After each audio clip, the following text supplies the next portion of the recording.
그 식물의 생장을 생각을 했을 때 좀 전기 쪽은 옥신 지베렐린이 굉장히 중요한 역할을 하고 후기로 가까이 갈수록 사이토키닌이 굉장히 중요한 역할을 하게 될 텐데요. 그 해조류 자체는 식물의 생육 주기로 봤을 때 후기보다 전기에 훨씬 더 사용이 적합한 물질입니다. 안녕하세요, 농사백단입니다. 자, 지금 해조제, 해조 추출물에 대해서 말씀을 드리고 있고요. 두 번째 영상이에요. 두 번째 영상은 저번 시간에 이어서 저번 시간은 해조제, 해조 추출물의 효과 중에 제일 중요한 효과인 환경 스트레스 경감에 대해서 말씀을 드렸고요. 이번 영상에서는 유사 식물 호르몬 공급을 통해서 생장을 촉진하는 해조제의 기작을 설명드리도록 하겠습니다. 이게 무슨 사진인지 아세요? 이게 이제 그 고엽제 뿌리는 사진이에요. 고엽제는 고농도의 옥신입니다. 옥신은 식물들을 잘 자라게 하는 호르몬이잖아요. 식물들을 잘 자라게 하는 호르몬인데 요거를 고농도로 뿌리면은 굉장히 인간에게 기형아가 태어난다라거나 죽게 된다거나 그러니까 고엽제 피해를 받게 되는 거죠. 그러니까 식물 호르몬 중에서도 가장 유용한 물질 중에 하나인 옥신인데 이 옥신을 고농도로 뿌리게 되면 인간에게 장애가 온다라는 거예요. 그래서 식물 호르몬은 사용할 수가 없습니다. 그러니까 대부분의 식물 호르몬은 우리가 사용할 수가 없게 제도화되어져 있어요. 근데 이 호르몬 자체는 굉장히 좋습니다. 이 친구는 키가 작잖아요. STH죠. 성장 호르몬. 성장 호르몬이 많이 나오게 되면 키가 크고요. 성장 호르몬이 적게 나오게 되면 키가 안 큽니다. 이런 성장 호르몬은 여러 가지 인자들에 의해서 발현이 되겠죠. 그러니까 이제 어른들이 골고루 밥 먹어라, 밤에 일찍 자고 아침에 일찍 일어나라 라고 말씀을 하시는 거잖아요. 저도 지금 키가 아슬아슬하게 180이 안 되는데요. 어릴 때 엄마 아빠 말을 잘 들어서 식물 호르몬이 아니라 성장 호르몬이 많이 나왔으면 180이 넘지 않았을까라는 아쉬움이 있습니다. 그러니까 식물 호르몬은 성장 호르몬처럼 모든 호르몬이 마찬가지예요. 모든 호르몬이 마찬가지고 식물 호르몬은 이렇게 성장에 아주 직접적으로 관여를 하는데 근데 이런 식물 호르몬은 고농도로 쓰게 되면 인간에게 자연에 치명적인 장애를 입히기 때문에 대다수의 식물 호르몬은 법적으로, 제도적으로 사용이 금지되어 있다는 거죠. 쓰면 좋을 것 같은데 이렇게 고농도로 쓰게 되면 장애를 입으니까 쓸 수가 없게 만들어놨다는 거예요. 그렇기 때문에 유사 식물 호르몬이 나오는 겁니다. 네. 식물 호르몬을 억지로 합성시켜가지고 고농도로 쓰게 되면 장애를 입으니까 애초에 식물 호르몬이 들어있는 친구들을 잘 가공을 해서 그 안에 들어가 있는 식물 호르몬을 이용하자라는 거죠. 해조류, 식물이잖아요. 그죠? 바다에 자라는 식물이잖아요. 해조류 안에는 그러면 이런 식물 호르몬들이 들어있겠죠. 그렇기 때문에 이런 식물 호르몬들을 이용하려고 해조류를 잘 가공하고 잘 추출을 해서 해조 추출물을 만들었다는 겁니다. 그럼 이런 식물 호르몬은 뭐가 있을까요? 옥신과 지베렐린, 사이토키닌, 에틸렌, ABA 뭐 이런 것도 말고도 좀 뭐 더 있어요. 더 있는데 가장 대표적인 5개의 호르몬 정도를 가지고 왔습니다. 뭐 살리실산이라든가 자스모닉산 같은 경우도 최근에는 식물 호르몬으로 불리죠. 그 친구들 말고 이렇게 5개 정도만 가지고 왔습니다. 옥신 같은 경우는 세포의 신장을 촉진하고 뿌리의 발달을 유도하고 굉장히 식물 입장에서 아주 생장을 잘 도와주는 호르몬이죠. 그래서 뿌리 밝은제라든가 생장 촉진제 형태로 유통이 되고 있다는 겁니다. 그리고 지베렐린 같은 경우는 세포 분열을 유도하고 신장을 촉진하고 개화, 발화를 유도하기 때문에 지베렐린이라는 물질 자체는 과일의 비대제와 휴면 타파제로 유통되고 있다는 거죠. 사이토키닌이라는 물질은 세포 분열을 촉진하고 잎 노화를 억제하고 측지 발달을 촉진하기 때문에 비대제라든가 생장제 형태로 많이들 사용되고 있습니다. 에틸렌 같은 경우는 에틸렌이랑 ABA는 좀 애매합니다. 왜냐하면 옥신과 지베렐린과 사이토키닌 정도가 뭔가를 키우는, 그러니까 식물의 생장을 돕는다라고 생각을 한다면 에틸렌이랑 ABA는 사실 반대되는 개념이거든요. 생장을 조금 멈추는 개념이에요.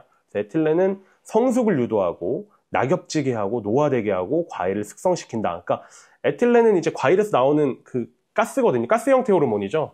그래서 과일의 후숙을 돕는 겁니다.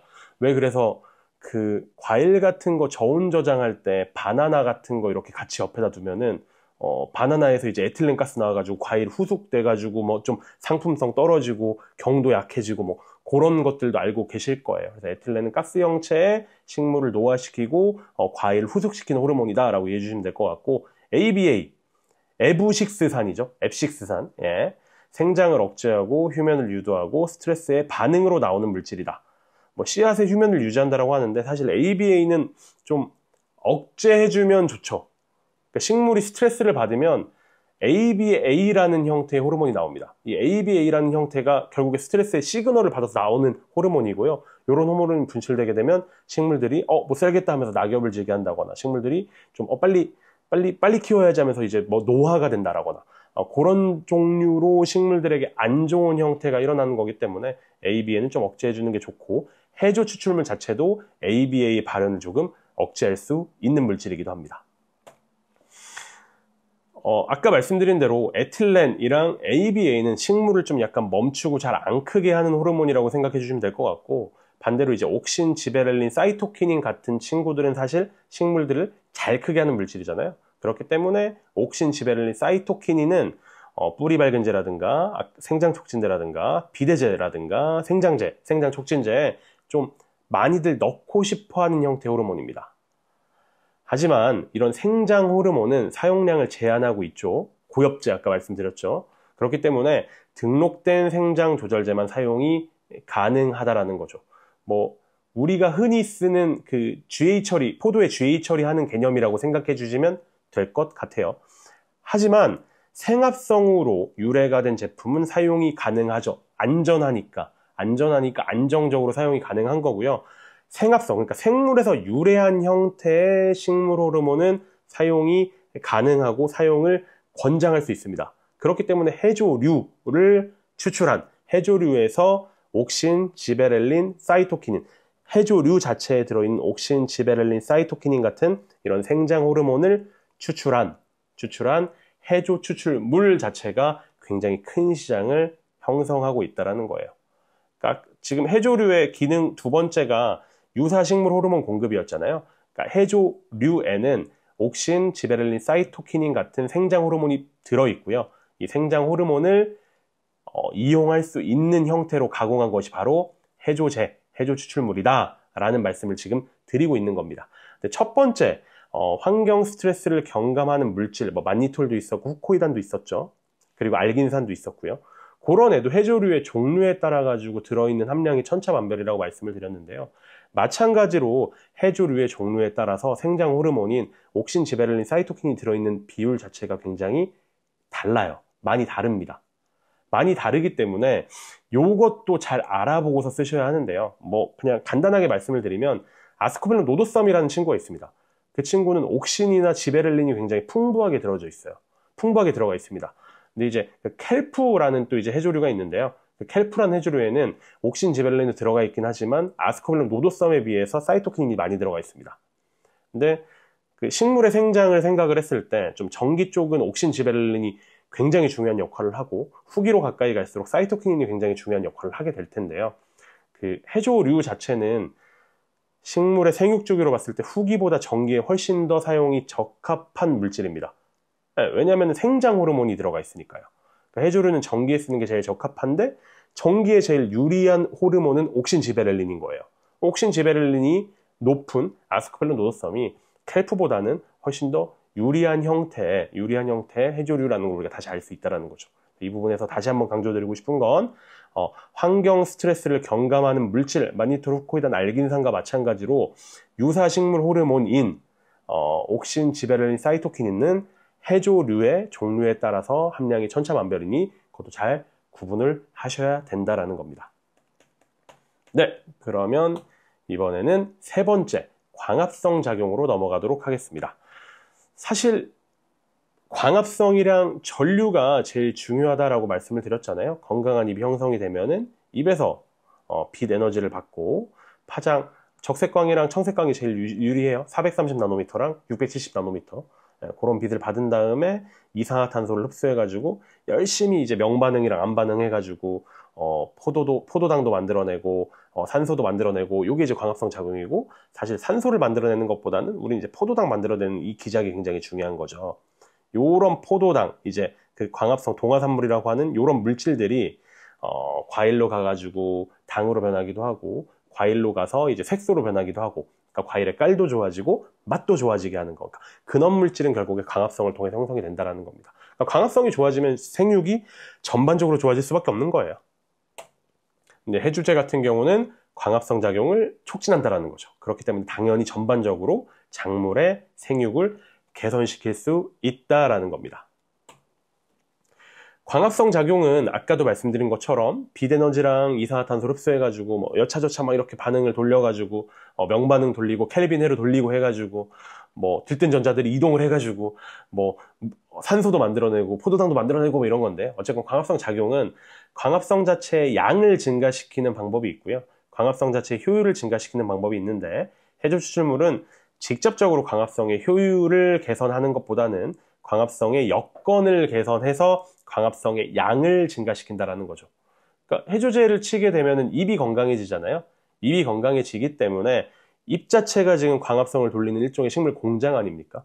식물 공장들의 수도 많아지게 하고, 식물 공장들의 작동 효능도 좋아지게 하고, 식물 공장들의 그러니까 입수가 아니라 입에 존재하는 그런 식물 알알이 식물 공장들의 숫자 자체를 증가시켜가지고 광합성 양을 증가시킨다는 겁니다. 광합성 양을 증가시키니까 당연히 광합성 작용에 의한 광합성 동화산물의 생성량도 늘어나게 되고, 광합성 동화산물이 식물의 곳곳으로 전류가 되면서 뿌리로 전류가 되면서 뿌리도 잘 뻗게 하고, 입으로 또다시 재전류가 되면서 입 자체도 또 건강하게 하고, 과일로 전류가 돼서 과일도 달아지게 만들고 색깔도 좋게 만든다는 거죠. 그러니까 이런 순작용이 계속 이 안에서 반복이 된다는 거예요. 광합성 양이 증가하니까 생육이 좋아지게 되죠. 생육이 좋아지게 되니까 또 생육이 좋아지는 것만큼 잎들도 늘어나게 되고, 잎 안에 있는 엽록체 수도 늘어나게 된다는 거예요. 그렇게 하다 보니까 또 잎 자체가 이렇게 건강해졌으니까 또 광합성량이 증가하고, 그러니까 한번 광합성량을 증가시킨 해조 추출물의 투입으로 인해서 광합성의 양이 증가가 되면은, 잎이 좋아지니까 광합성의 양이 증가되면 이런 순기능이 계속되는 기작으로 일어나기 때문에 식물 자체의 생육이 점진적으로 점점 좋아지게 된다라고 이해해 주시면 되겠습니다. 해조제랑은 사실 그렇게 크게 관련이 없지만 이제 광합성의 효율 증가 부분을 볼 텐데요. 그러니까 광합성 양을 증가시키기 위해서, 그러니까 광합성에 의해서 생성되는 동화산물의 양을 증가시키기 위해서는 광합성 양 자체를 증가시키는 방법이 있을 거고요, 광합성의 효율 자체를 증가시키는 방법이 있을 텐데, 해조제는 광합성의 효율보다는 광합성의 양에 영향을 끼친다. 엽록체 숫자를 많게 해서 광합성 양에 영향을 끼친다. 입 자체를 크게 만들고 입 자체를 많이 만든다 라고 이해해 주시면 된다라는 거고요. 광합성의 효율을 증가시키는 방법은 없을까? 해조제랑은 좀 별개의 얘기지만 그 부분도 한번 다뤄보도록 할게요. 광합성 같은 경우에 효율을 증가시키기 위해서는 주된 요소로 빛의 색이 증가, 그리고 CO2의 농도가 증가하고 온도를 조절하면 되죠. 이제 광합성 저온 정도를 맞춰주고, 광합성 저온이 한 20에서 25도 정도가 됩니다. 품종마다 조금 다르긴 하지만. 이산화탄소 농도 증가도 있는데요. 보통 이제 대기 중의 이산화탄소 농도가 350에서 400ppm 정도를 보죠. 원래는 350ppm이었는데 지금 이제 산업화 이후부터 좀 이산화탄소 농도가 높아져가지고 뭐 최근에는 400ppm까지도 높아졌다라고 해요.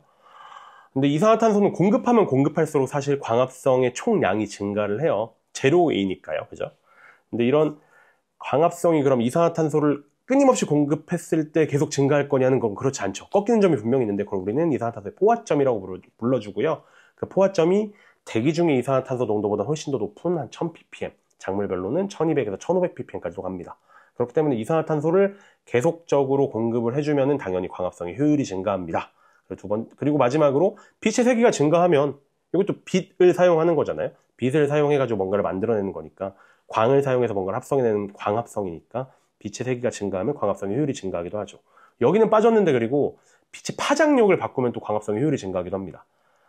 똑같은 빛이더라도, 우리가 눈으로 보기에는 밝은 빛처럼 보이더라도 광합성의 유효한 파장은 PAR이라는 표현을 쓰는데요. 포토신세시스 액티브 레디에이션 이런 표현일 거예요. 예. 광합성의 유효 파장력은 반드시 존재하고요. 그게 이제 한 400에서 700 나노미터 정도 보거든요. 그러니까 400에서 700 나노미터의 빛으로 파장을 변환시켜주면은 당연히 광합성 효율이 증가하기도 하죠. 그래서 이런 것 때문에 나온 게 이제 그 광합성 촉진제, 그런 애들 나오는 거예요.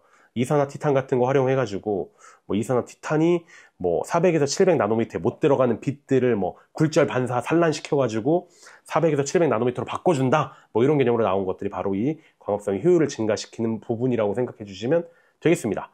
이게 제일 메인으로 광합성의 효율을 증가시키는 거고, 부가적인 요소로는 성숙한 입 비율이 증가한다. 요게 이제 해조제가 하는 역할이죠. 그리고 철, 망간, 아연, 마그네슘 같은 이제 광합성의 효소로 사용되는, 그리고 산화환원의 효소로 사용되는, 산화환원 작용의 효소로 사용되는 이런 물질들을 입 자체에 또 공급해주면 당연히 광합성의 효율이 증가하겠죠. 그리고 마지막으로 스트레스를 억제하게 되면 광합성의 효율이 증가한다. 너무나 당연한 겁니다. 인간도 마찬가지죠. 뭔가 생산적인 활동을 하려고 하는데 스트레스를 받게 되면 생산적인 활동의 효율이 떨어지잖아요. 식물도 생물이기 때문에 마찬가지인 겁니다. 뭔가 생산적인 광합성 활동을 해야 하는데 스트레스를 너무 많이 받게 되면 광합성의 효율이 떨어져요.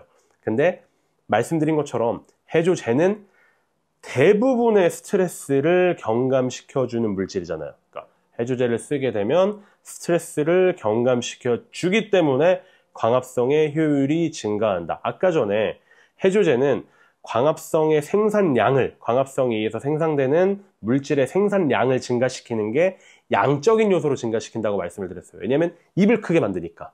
하지만 질적인 요소로도 향상시킬 수 있는데요. 그 질적인 요소가 바로 이 스트레스 억제랑 관련이 있다는 겁니다. 스트레스를 억제하는 질적인 요소로도 작용을 한다까지 말씀을 드리고 영상을 마무리해야 될 것 같은데요. 사실 지금 해조류의 주된 기능별로 지금 이야기를 나누고 있었고요.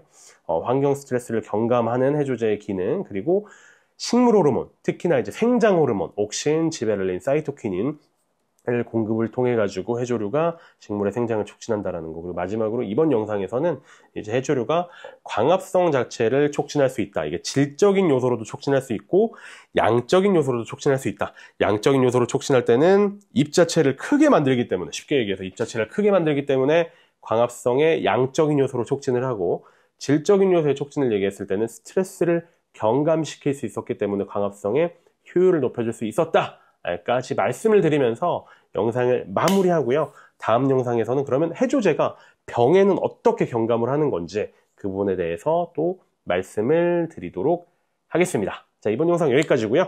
감사합니다.